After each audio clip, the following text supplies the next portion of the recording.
ہماری سعی کو، کوششوں کو ضائع نہیں فرماتے۔ بہت سے لوگ کہتے ہیں کہ یار ان نمازیں پڑھنے کا کیا فائدہ، نماز پڑھنے کا کیا فائدہ، مسجد میں آنے کا کیا فائدہ، پتہ نہیں ہماری نمازیں قبول ہوئی بھی کہ نہیں ہوئی۔ یہ شیطانی خیالات ہیں۔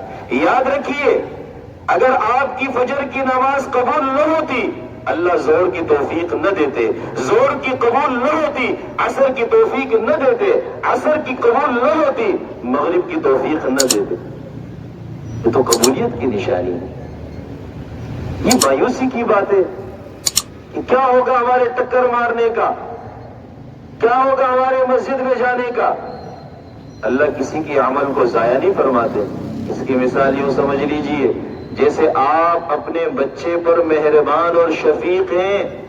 وہ چھوٹا بچہ جو لکھنے کے قابل نہیں ہے، 3 سال کا ہے، 2.5 سال کا ہے، 3.5 سال کا ہے، آپ اس کو ٹیوشن بھیجتے ہیں، پینسل پکڑاتے ہیں، کاپی پکڑاتے ہیں، ربڑ اس کو دیتے ہیں، جاؤ بچے، اور مس اس کو لکھواتی ہے۔ وہ بچہ لکھ نہیں سکتا، وہ صرف لکیریں مارتا ہے، لکیریں مارتا ہے، کاپیوں کو خراب کرتا ہے، گندا کرتا ہے۔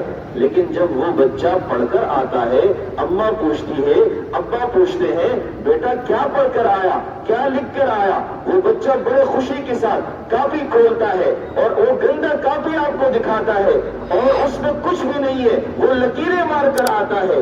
لیکن باپ کہتے ہیں، واہ تم نے کیا لکھا۔ اس کی آپ قدردانی کر رہے، اس کے حوصلے کو آپ بڑھا رہے، حوصلہ شکنی آپ نہیں کر رہے۔ ماں کہتی ہے، واہ میرے بیٹے نے کیا لکھا، میرے بیٹے سے اچھا لکھنے والا تو کوئی بھی نہیں ہے۔ یہ حوصلہ افزائی ہے۔ جس طرح ماں باپ اپنے بچے کی ایک ایک چیز کی وہ قدردانی کی کوشش کرتے ہیں، اسی طرح اللہ اپنے بندے کے کسی عمل کو ضائع نہیں فرماتے، اس کی محنت کو ضائع نہیں فرماتے۔ جب ایک معمولی محنت کو ضائع نہیں فرماتے، وہ بچے جو اسلام کی خاطر جن کے ٹکڑے ہو گئے، وہ خواتین جو اسلام کی خاطر شہید ہو گئی، وہ نوجوان جنہوں نے اپنی جوانیاں اسلام پر نچھاور کر دی، تو کیا ان کی جوانیاں ضائع ہو جائے گی؟ کیا ان کی شہادتیں ضائع ہو جائیں گی؟ کیا ان کی محنتیں ضائع ہو جائیں گی؟ کبھی بھی نہیں ہو سکتا، کبھی بھی نہیں ہو سکتا۔ ان کی محنتیں، ان کا یہ خون، ان کا یہ شہادت، یہ پیش خیمہ ہے، یہ پیش خیمہ ہے مسلمانوں کی فتح یابی کا، یہ پیش خیمہ ہے۔ تو جو بات میں آپ کو سمجھانا چاہ رہا ہوں، اللہ کرے اللہ آپ کے دل میں، دماغ میں وہ بات بٹھا دے، میں اپنے الفاظ کے ذریعے سے آپ کو سمجھا سکوں کہ اللہ کسی کی محنت کو ضائع نہیں فرماتے۔ حالات دیکھ کر آدمی یہ نہ سوچے کہ اللہ کی مدد کہاں گئی، اللہ کی مدد کہاں گئی، کیا ہم مسلمان نہیں ہیں، کیا ہم حق پر نہیں ہیں۔ اس قسم کے خیالات آتے ہیں۔ اسی بات کو سمجھانے کے لیے اللہ کے نبی کو بھی تسلی دی گئی، قرآن کریم میں جا بجا واقعات سنا کر ان کی ہمت کو بڑھایا گیا، ان کی ہمت کو بڑھایا گیا۔ جیسے کہ میں نے اس صورت میں تلاوت کر کے اس صورت کا خلاصہ میں نے آپ کے سامنے رکھا کہ نبی کریم صلی اللہ علیہ وسلم کو بھی تسلی دی جا رہی ہے، صحابہ کرام کو بھی تسلی دی جا رہی ہے۔ آج اگر مشکل حالات ہیں، پریشان ہونے کی کوئی ضرورت نہیں، آنے والا وقت تمہارا ہی ہوگا، آنے والا وقت تمہارا ہی ہوگا۔ یہ آگے کے لیے پیش خیمہ ہے، آگے کی راحت کے لیے پیش خیمہ ہے۔ میں نے آپ کے سامنے ایک بات ذکر کی کہ اللہ کسی کی محنت کو ضائع نہیں فرماتا۔ اس کی کچھ مثالیں میں آپ کے سامنے گزشتہ جو میں عرض کر چکا ہوں۔ فرعون کی ایک خادمہ، مشاطہ نامی خادمہ، اس کا واقعہ، فرعون کی بیوی کا واقعہ بالتفصیل میں نے آپ کے سامنے ذکر کیا۔ کچھ مزید واقعات آپ کے سامنے ذکر کرتے چلو تاکہ بات آپ کو اچھی طرح سمجھ میں آ جائے۔ حضرت ابراہیم علیہ السلام اولو العزم پیغمبروں میں سے ہے۔ حضرت ابراہیم علیہ السلام کو حکم ہوا حضرت ہاجرہ اور ان کے بیٹے شیرخوار بیٹے اسماعیل کو مکہ کی وادی میں چھوڑ کر چلے جاؤ، یہ اللہ کی طرف سے حکم ہوا۔ اس وقت کی بات ہے جب مکہ میں انسانیت کا نام و نشان نہیں تھا، کوئی نہیں تھا، ویران جگہ تھی، ایک وادی اور پہاڑوں کا نام تھا مکہ۔ بیت اللہ کے صرف نشانات تھے. اس موقع پر اللہ نے حکم دیا. اور حضرت ہاجرہ اور حضرت اسماعیل کو جب چھوڑ کر ابراہیم جا رہے تھے، حضرت ہاجرہ نے اس وقت کہا کہ کس کے آسرے میں ہمیں چھوڑ کر آپ جا رہے ہیں؟ یہاں تو کوئی نہیں ہے، کس کے آسرے پر چھوڑ کر جا رہے ہیں؟ اور بہت کچھ کہا، جیسے ایک بیوی اپنے شوہر سے کہتی ہے. حضرت ابراہیم نے کوئی جواب نہیں دیا. جب آخر میں ہاجرہ نے فرمایا کیا یہ اللہ کا حکم ہے؟ اللہ کے حکم پر آپ سب کچھ کر رہے ہیں. حضرت ابراہیم نے جواب اس بات میں دیا جی یہ اللہ کا حکم ہے. فرمایا ٹھیک ہے، جب یہ اللہ کا حکم ہے میرا رب ہی میرے لیے کوئی بندوبست کر ہی دیں گے. یہاں پر ایک ایسی وادی جو جنگل کا نام ہے، پہاڑ کا نام ہے، انسان نام کی کوئی چیز نہیں ہے، وہاں پر ایک نوجوان خاتون اور ایک شیرخوار بچے کو چھوڑ کر جا رہے ہیں. لیکن حضرت ہاجرہ نے قربانی دی. بچے کے پانی کو تلاش کرنے کے لیے کبھی صفا کبھی مروہ دوڑ رہی ہے، اور بچہ ایڑی رگڑ رہا ہے. اس ایڑی رگڑنے کی بنا پر، اس کوشش کی بنا پر اللہ نے ان کی اس کوشش کو ایسا قبول و منظور فرمایا، جہاں پر ایڑی کو رگڑ گیا وہیں پر زمزم کا کنواں اور چشمے کو اللہ نے جاری فرما دیا. ان کی محنت ہے، ان کی قربانیاں ہیں جو آج تک میں اور آپ اس سے سیراب ہو رہے ہیں. اور اللہ کو اس کی اس ادا کو اللہ نے اتنا پسند فرمایا جب تک حاجی حج کرتا رہے گا، عمرہ کرنے والا عمرہ کرتا رہے گا، جب تک وہ حضرت ہاجرہ کی طرح دیوانہ وار ایک حاجی دوڑے گا نہیں، چلے گا نہیں، اس کا حج قبول نہیں ہوگا، اس کا عمرہ قبول نہیں ہوگا. اللہ نے قدردانی فرمائی. اللہ کسی کے عمل کو ضائع نہیں فرماتے. ایک اور واقعے کی طرف میں آپ کو لے جاؤں. حضرت سلمان فارسی رضی اللہ تعالیٰ عنہ صحابہ کرام میں سب سے زیادہ بڑے عمر کے صحابی. مجھے ٹھیک ان کا عمر تو یاد نہیں ہے، لیکن 150 سال 200 سال سے 150 سال تک کی درمیان کی کوئی ان کی عمر ہے. اتنے طویل عمر صحابی تھے حضرت سلمان فارسی رضی اللہ تعالیٰ. آپ فارس کے رہنے والے تھے اور آپ کے والد ایک آتش پرست تھے، آگ کو پوجنے والے تھے. اور باپ نے اپنے بیٹے کو اس نیت سے قید کر رکھا تھا گھر کے اندر. حضرت سلمان فارسی کو ان کے گھر میں بند کیا ہوا تھا، کہیں ایسا نہ ہو میرا بیٹا گھر سے باہر نکلے اور باہر کی اس کو ہوا لگ جائے، یہ اس آگ پرستی کو، آگ کے پوجنے کو چھوڑ دے. اس خوف کی بنا پر باپ نے اس کو گھر میں رکھا ہوا تھا. اس کی بچپنا، ان کا بچپنا، ان کی جوانی گھر کے اندر گزری، وہ گھر سے کبھی نہ نکلے. حضرت سلمان فارسی رضی اللہ تعالیٰ عنہ، یہ رضی اللہ تعالیٰ عنہ کو بعد میں بنے. کیسے انہوں نے اسلام قبول کیا، کیا قربانیاں پیش کی، ذرا کبھی آپ نے اس پر سوچا، کبھی سنا؟ حضرت سلمان فارسی گھر میں قید تھے. باپ جا کر باہر کا سارا کام کرتا تھا، صاحب ثروت تھا. لیکن آخری وقت میں جب باپ بوڑھا ہو گیا، وہ چلنے پھرنے کے قابل نہ رہا. انہوں نے اپنے بیٹے کو تاکید کی، جاؤ ہماری زمینوں پر چکر لگا کر آ جاؤ، جہاں پانی کی ضرورت ہے وہ دیکھ کر آ جاؤ، اتنا پانی ہے زمینوں میں یا نہیں ہے. اور ساتھ ساتھ یہ بھی تاکید کی کسی سے بات نہیں کرنا، سیدھا زمینوں پہ جانا، واپس آ جانا، کسی تبلیغی کے ہاتھ نہیں چڑھ جانا، سیدھا جانا واپس آ جانا. بہرحال حضرت سلمان حق کی تلاش میں تھے. وہ گئے، کھیت میں گئے، واپس آنے لگے. راستے میں ایک عیسائی عالم ان سے ملے، آپس میں گپ شپ ہو گئی. اس عیسائی عالم نے گپ شپ کرنے کے بعد بالآخر اس وقت مذہب حضرت عیسیٰ کا مذہب برحق تھا. یہ حضور کے دنیا میں آنے سے کافی پہلے کا واقعہ ہے. اور عیسائی عالم نے ان کو عیسائیت کی تبلیغ کی، بڑے متاثر ہوئے اور اس کے بعد کہا کہ ٹھیک ہے تم عیسائیت کو قبول کرو یا نہ کرو، کم از کم مجھ سے ملتے رہنا. یہ روز گھر سے نکلتے کھیت میں جانے کے نام پر، اور کھیت کو دیکھ کر راستے میں اس عیسائی عالم سے ملتے، اور اس کے بعد متاثر ہو کر عیسائی عالم کے ہاتھ وہ عیسائیت کو انہوں نے قبول کر لیا جو اس وقت برحق مذہب تھا. اور اس کے بعد اس عیسائی عالم سے کہا، اس عیسائی عالم نے کہا اگر واقعی تم حق کی تلاش میں ہو فلاں علاقے میں چلے جاؤ، ایک عیسائیوں کا بہت بڑا عالم ہے، اس سے جا کر علم حاصل کرو تاکہ تم صحیح معنوں میں حق کو پہچان سکو۔ تو انہوں نے کہا وہاں تک جانے کی کیا صورت ہوگی؟ کہا وہاں تک جانے کی صورت یہ کہ قافلے والے جاتے ہیں تو ان کے ساتھ چلے جاؤ۔ یہ گھر سے بھاگ کر قافلے والوں کے ساتھ اس عیسائی عالم کے پاس پہنچ گئے اور ان سے 1 سال تک تعلیم حاصل کرتے رہے۔ بالآخر ان کا بھی آخری وقت آ پہنچا، وہ فوت ہونے لگے۔ فوت ہونے سے پہلے حضرت سلمان نے پوچھا کہ اب جب آپ فوت ہو رہے، دنیا سے جا رہے، میں حق کی تلاش میں ہوں، حق کو تلاش کر رہا ہوں، کس کے پاس جاؤں؟ انہوں نے کہا فلاں علاقے میں ایک عالم ہے، اس کے پاس چلے جاؤ۔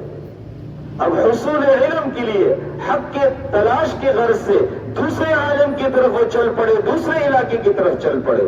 اللہ کا کرنا یہ تھا کہ وہ بھی بوڑھے تھے، ان سے بھی پڑھتے رہے، کچھ عرصے کے بعد ان کا بھی آخری وقت آ پہنچا۔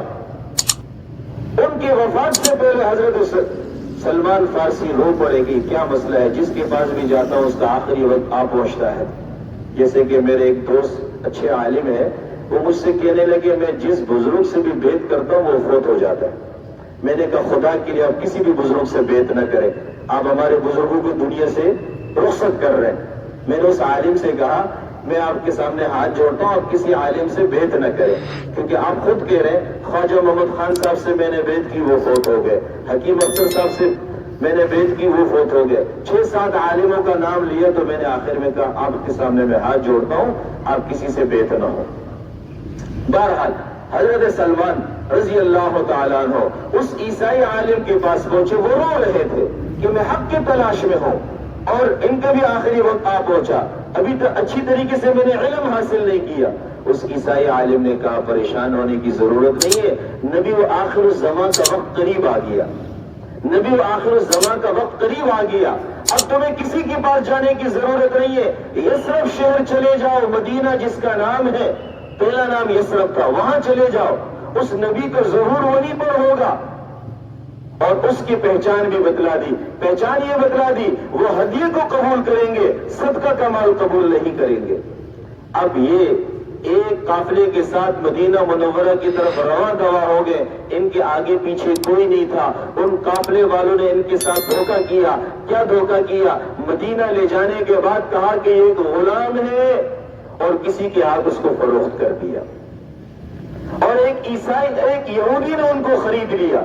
اس یہودی کا باغ تھا، وہ کھجوروں کا کاروبار کرتا تھا، وہ اس باغ میں یہ اس نیت سے وہیں پر ٹھہر گئے کہ یہاں مزدوری کرتا رہوں گا، جب نبی آخر الزمان کا ظہور ہوگا ان کے ہاتھ پر ایمان قبول کر لوں گا، ان کا ساتھی بن جاؤں گا، اس نیت سے اس باغ میں کام کرتے رہے۔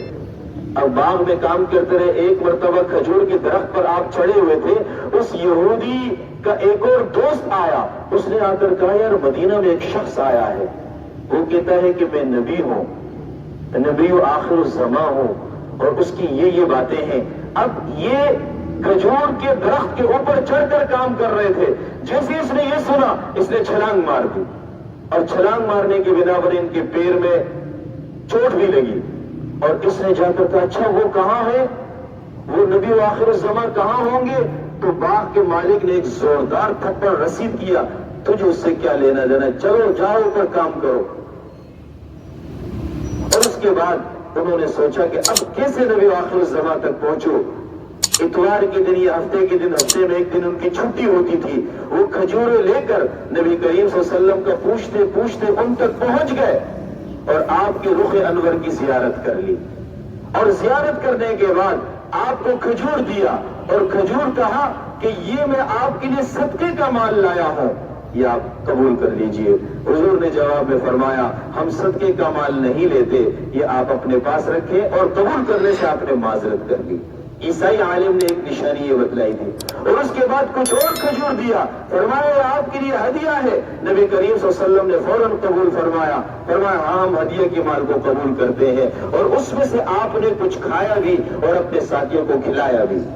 اور اس کے بعد یہ سلسلہ جاری رہا، یہ ہفتے میں ایک دن آیا کرتے تھے نبی کریم صلی اللہ علیہ وسلم کے پاس، اور بالآخر مسلمان ہو گئے. مسلمان ہونے کے بعد کہا کہ میں اس یہودی سے جان چھڑانا چاہتا ہوں. اللہ کے نبی کوئی صورت بتلا دیجئے تاکہ اس یہودی سے میری جان چھوٹ جائے. حضور نے مشورہ دیا, جاؤ اپنے مالک کو کہو وہ تمہارے لیے قیمت کو مقرر کر لے, اور اس کے بعد وہ جو قیمت لگائے گا ہم کوشش کریں گے تمہیں اس سے آزاد کروانے کی. وہ یہودی بڑا لالچی تھا اور چالاک تھا. اس نے کہا اچھا تم آزادی چاہتے ہو, اتنا سونا مقرر کیا جس سونے کے بدلے میں 50 غلاموں کو خریدا جا سکتا ہے. اتنا سونا مقرر کیا, اتنا سونا لا کے دے دو, پہلی شرط. دوسری شرط یہ ہے 300 کھجور کے درخت تم لگاؤ گے میرے باغ میں, جب وہ پھل دینا شروع کرے گا اس کے بعد تمہیں آزادی ہوگی.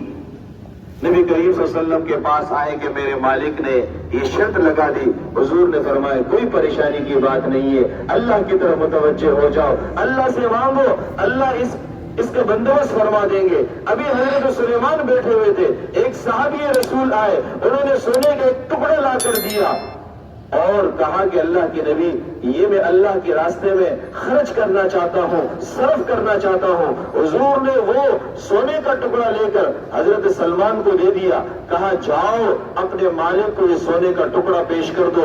جب وہ مالک کے پاس لے کر گئے, مالک نے جتنا وزن بتایا تھا اللہ کا کرنا یہ ہوا کہ وزن پورا ہو گیا, پہلی شرط مکمل ہو گئی.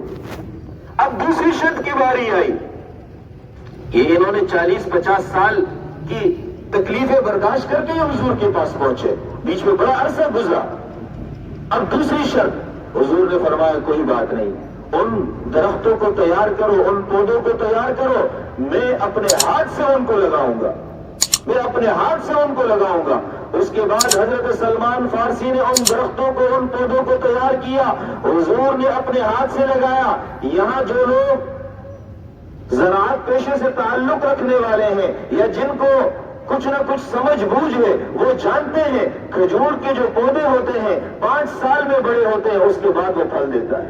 لیکن نبی کریم صلی اللہ علیہ وسلم کا یہ معجزہ کہہ لیجئے, آپ نے لگایا اسی سال کے اندر وہ درخت بھی بن گئے اور اس نے پھل دینا بھی شروع کر دیا. 300 کھجور کے درختوں نے جب پھل دیا, حضرت سلمان فارسی اس طرح اس یہودی سے آزاد ہو گئے.